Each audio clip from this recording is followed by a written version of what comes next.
Bismillahirrahmanirrahim. Assalamualaikum warahmatullahi wabarakatuh. Bapak-bapak, ibu-ibu, mas-mas, mbak-mbak, khususnya adik-adikku sekalian yang dirahmati Allah dimanapun Anda berada, kembali di IIP Channel bersama saya, IIP Wijayanto. Kali ini kita akan membahas tema berjuang mengembalikan mantan ke sisimu tidak lelah kok, asal cara ini yang kamu lakukan. Ya, jadi ketika seseorang berjuang agar mantannya kembali ke sisinya, kan tidak ada yang salah. Apalagi jika memang mereka masih memiliki ikatan.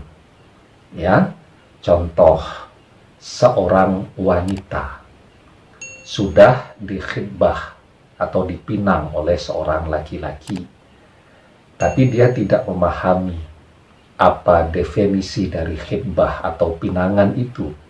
Ya, tiba-tiba dia beralih ke laki-laki yang lain, ya, atau diambil atau direbut oleh cowok yang lain. Kemudian mereka running. Padahal kan tidak boleh seorang wanita yang sudah dikhitbah atau dipinang itu tidak boleh dipinang oleh laki-laki yang lain kecuali atas izin dari laki-laki yang sudah mengkhitbah atau meminang lebih dahulu. Wanita juga begitu. Kalau komitmennya adalah khitbah, ya, tidak boleh tuh kemudian memprospek dua khitbah. Hanya boleh memprospek atau berproses dengan satu pinangan.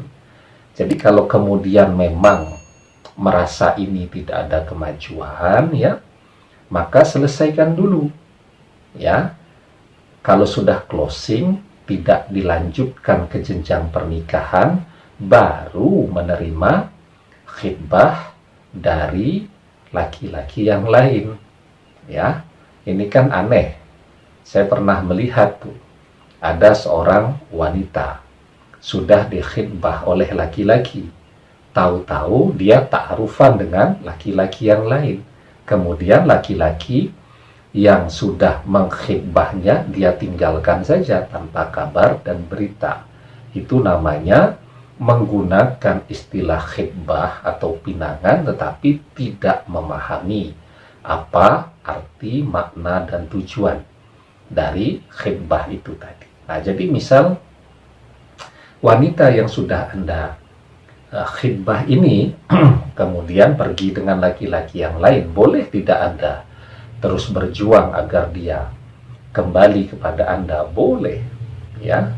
Apalagi sudah ada ikatan yang nama pinangan tadi dan belum ada closing atau kata putus atau kata tutup di situ atau kata tidak melanjutkan.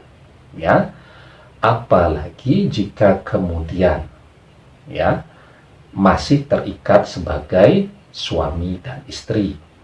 Misal yang paling banyak terjadi dalam skema yang bernama nikah siri, ya, karena sesuatu dan lain hal belum memungkinkan untuk menikah secara formal, akhirnya menikah siri. Nah, tahu-tahu si wanita pergi misal menikah dengan laki-laki lain atau jalan dengan laki-laki lain. Nah, maka boleh tidak dia terus mengupayakan agar miliknya ini atau istrinya kembali ke sisinya? Boleh saja, ya. Kemudian misal pula nih, nikahnya sudah resmi, ada juga kan terikat dengan pernikahan resmi, tapi tahu-tahu misal si wanita nikah siri dengan laki-laki lain. Ada tuh kadang-kadang yang seperti itu namanya poliandri, dan poliandri itu adalah sesuatu yang tidak diperbolehkan, ya.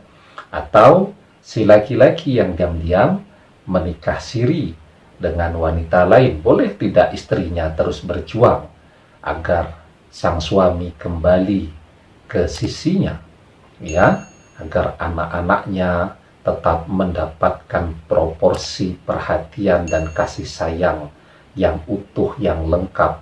Di situ ada ibunya, di situ ada ayahnya. Boleh tidak? Boleh, tidak ada yang salah di sana. Ya, termasuk juga yang mungkin tidak menggunakan metodologi khitbah, tetapi sudah berstatus ya sebagai calon suami, sebagai calon istri, ya. Apakah mekanismenya namanya pertunangan yang lazim dikenal di masyarakat kita dan lain sebagainya. Ya, ketika pasangannya pergi dengan orang lain dan dia berjuang agar orang yang dia cintai ini kembali ke sisinya, tentu itu hal yang diperbolehkan ya. Nah, tetapi kan banyak yang mengeluh, saya sudah lelah Ustaz, ya, mikirin mantan. Ya karena itu tidak usah dipikirkan, ya. Karena ketika mantan ini sudah membangun relasinya sendiri, membangun hidupnya yang baru, ya, kekuatan pikiran kita itu, ya, itu tidak akan bisa membuat yang bersangkutan kembali kepada kita. Begitu, ya. Karena itu sedapat mungkin tidak usah dipikirkan. Saya sudah lelah Ustaz mengajak dia berkomunikasi. Semua jalur komunikasi dia blokir, dia tutup. Bahkan anak-anak saya pun tidak boleh berkomunikasi dengan bapaknya. Ya, saya lelah dan capek. Misal begitu kan, banyak keluhan yang demikian ya. Nah, kenapa Anda merasa lelah dan merasa capek? Ya karena tadi menggunakan seluruh daya, waktu, pikiran, energi Anda untuk mikirin dia. Padahal dia tidak mikirin Anda. Ya, juga tidak mikirin anak-anaknya. Kalau dia masih mikirin anak-anaknya saja masih bagus sekali. Ya. Masih ingat untuk memberikan uang SPP sekolah kepada anak ya. Masih memberikan uang saku kepada anak-anaknya ya. Masih menyempatkan untuk antar jemput anak sekolah, ya, berkomunikasi, ngobrol, bahkan mungkin pergi piknik, nonton bersama anak-anak. Kalau yang begitu masih bagus. Lah ini, ya, dia tidak mikir lagi tuh nafkah untuk anaknya, uang saku anaknya ada atau tidak, anaknya bayar SPP pakai apa, dan seterusnya. Ya, jadi misal terjadi tuh perpisahan antara suami dan istri, dan anak yang kemudian jadi korban sampai mau bayar SPP saja harus menunggak bulan demi bulan, tahun demi tahun, ya. Apalagi kalau gurunya kurang bijaksana. Seharusnya di dalam persoalan di mana anak yang menjadi korban dari ego orang tua tadi, harusnya guru kan bijaksana ya. Kalaupun ada misal ya cicilan dari SPP yang belum terbayar, kalaupun mau menyampaikan itu ya tentu jangan di depan teman-temannya, karena itu akan mempermalukan si anak dan membuat semangat belajarnya akan ngedrop. Ya. Nah, siapa yang jadi korban? Lagi-lagi anak-anak. Bapaknya bilang lah kan itu ikut kamu ya, jadi ibunya yang disuruh tanggung jawab membiayai sekolahnya ya, sementara ibunya bilang lah itu kan anak kamu juga, kamu yang harus biayai. Akhirnya anaknya yang kemudian menanggung beban itu tadi ya.